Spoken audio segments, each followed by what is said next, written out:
So kung ano daw bang agency natin sa Pilipinas, may age limit daw ba? Kung pwede daw ba ang itato? Kung pwede daw ba ang walang experience? Kung pwede daw ba ang cross country? Meron daw bang placement fee? Hey guys, ganda na dito, may mga tumutubo na yung mga sunflower sa mga damo-damo. Pakita ko sa inyo guys, ito siya. Ayun siya guys, yun. Diba? Ganda.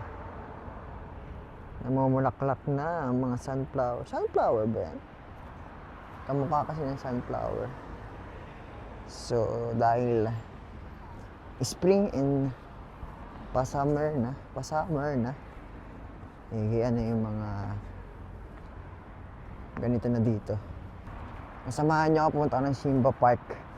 At habang naglalakad ako dito, ang ganda ng mga puno kasi meron na siyang mga bulaklak na sa inyo guys, di ba? Ayun o. Habang pupunta tayo ng grocery, habang naglalakad pa tayo, sasagot tayo ng mga question ng mga kababayan natin about sa pag-apply pa rin dito sa Hungary. So kung ano daw bang agency natin sa Pilipinas at kung may age limit daw ba? Kung pwede daw ba ang may tato? Or kung pwede daw ba ang walang experience? Ayun yung mga tanong na lagi kong nababasa sa comment section. At ngayon sasagutin natin yan. So bali sa agency namin sa Pilipinas, yung EMS. So yung EMS Services International Incorporated, sa Alabang lang siya.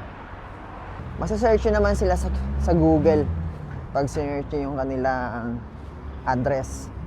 At kailangan nila ay yung may mga experience na sa trabaho.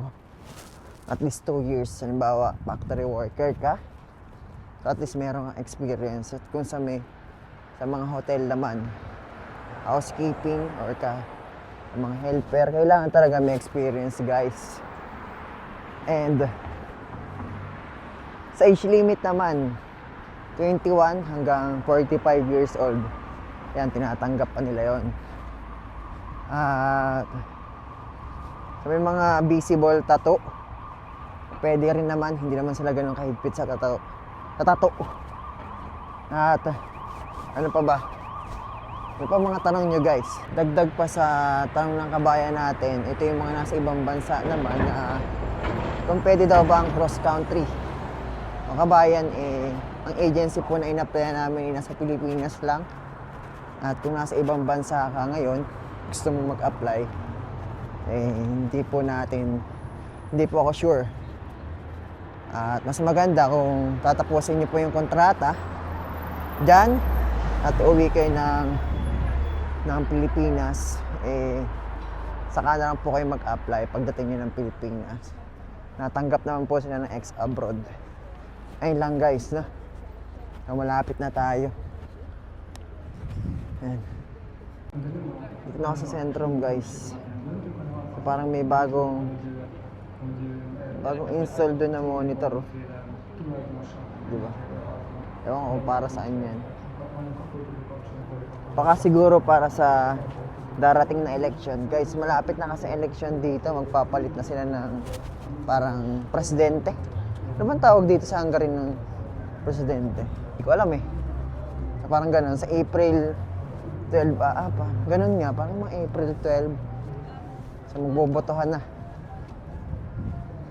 At may mga bali-balita pa nga na pag si Peter ang nanalo, ewan ko lang kung totoo. Pero yun nga. So, malapit na sa Simba Park.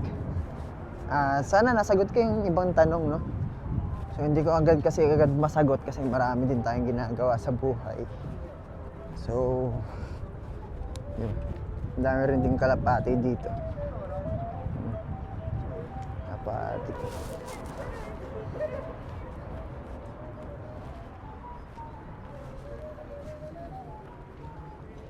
Guys, dito talaga ako namimili dyan sa Simba Park, sa loob niyan kasi meron dyang grocery store, yung Interspar. Pwedeng gamitin dyan yung SEP card at mura lang din yung mga bilihin. Tatawid tayo dyan.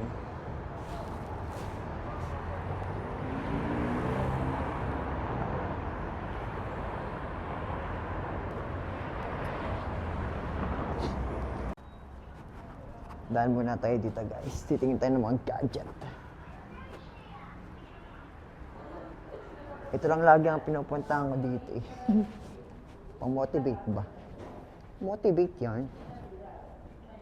Pag may gusto kang bilhin gadget, tingin ka lang dito. Pero wala ka namang pambili. Guys, tanong pa dito ng ating iba nating kabayan, kung meron daw bang placement fee doon sa agency na in-apply namin dyan sa Pilipinas, sa EMS. So, wala kaming binayaran dong placement fee or processing fee.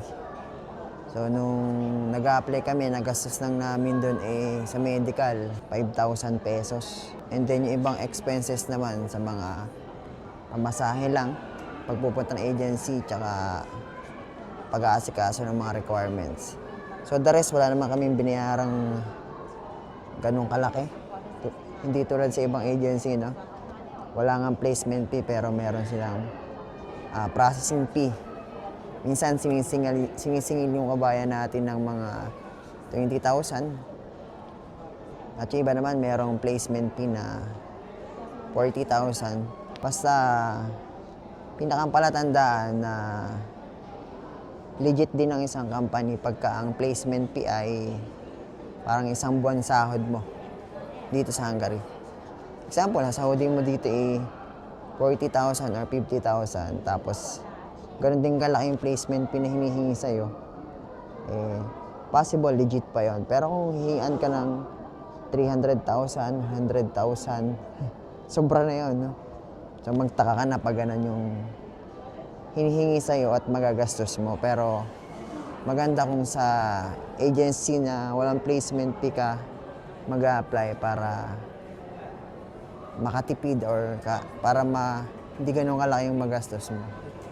So, yun lang guys, Nag-stop muna ako dito sa taas. Sa parang food court. Galing tayo sa media market. Wala tayong nakitang pwedeng bilhin. Tambay muna ako dito bago tayo mag-grocery din sa baba sa Interspar. So, yun lang guys.